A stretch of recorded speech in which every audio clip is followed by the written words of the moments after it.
اللہ رب العزت نے انسان کے اندر شعور رکھا ہے. اس شعور کے اندر 3 صلاحیتیں رکھی ہیں. اس کو فیزز آف کانشیس مائنڈ بھی کہتے ہیں، یعنی الگ الگ اس کے رخ ہیں، یا اس کے شعور کے فیزز ہیں، اس کے رخ ہیں، اس کے مزاج ہیں، اس کے حصے ہیں، آپ جو چاہیں نام دے لیں. تو شعور کا ایک پہلو ہے وہ ہے جذبہ، دوسرا پہلو ہے وہ ہے ادراک، تیسرا پہلو ہے شعور میں اس کو کہتے ہیں ارادہ.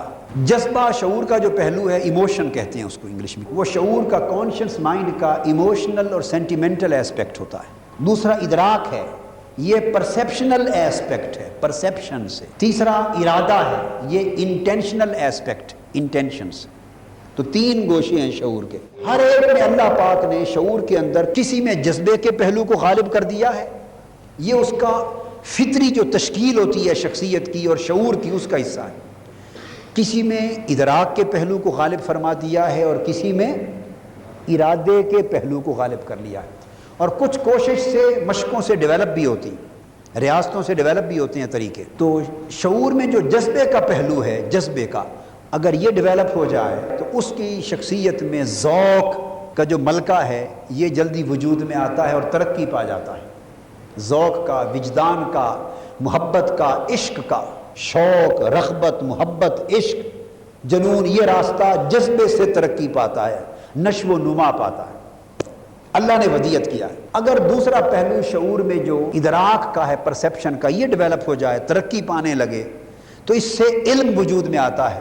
تو انسان کی شخصیت کے جو علمی پہلو ہیں، علم کے، عقل کے، فلسفے کے، علم کے، اور پھر علم کے ہزاروں گوشے ہیں، وہ ڈیولپ ہوتے ہیں. تو یعنی ادراک کے پہلو کے ڈیولپ ہونے سے صلاحیت علم بڑھتی ہے، جذبے کے ڈیولپ ہونے سے صلاحیت ذوق اور صلاحیت محبت بڑھتی ہے، اور ارادے کا پہلو اگر ڈیولپ ہو جائے، غالب آئے یا ڈیولپ ہو جائے تو اس سے قوت عمل بڑھتی ہے. قوت ارادہ، جس کو ارادی قوت کہتے ہیں، ول پاور، اور قوت عمل، انسان عملی بنتا ہے. تو عملی شخصیت بنتی ہے، اور ادراک سے علمی شخصیت بنتی ہے، اور جذبے سے روحانی اور ذوقی وجدانی شخصیت بنتی ہے. یہ 3 چیزیں جب ڈیولپ ہوتی ہیں، بعضوں میں یکساں ڈیولپ ہوتی ہیں، بعضوں میں کم و بیش. اگر تو یہ تینوں موجود ہوں شخصیت میں تو سمجھ لیں کہ جیسے شخصیت کا ارتقاء کامل ہوگا ویسے دین کا فہم بھی کامل ہوگا اور قرآن کی معرفت بھی کامل ہوگی. اگر ان تینوں میں سے کوئی ایک پہلو ڈیولپ ہونے سے رہ جائے، دوسرا ڈیولپ ہو،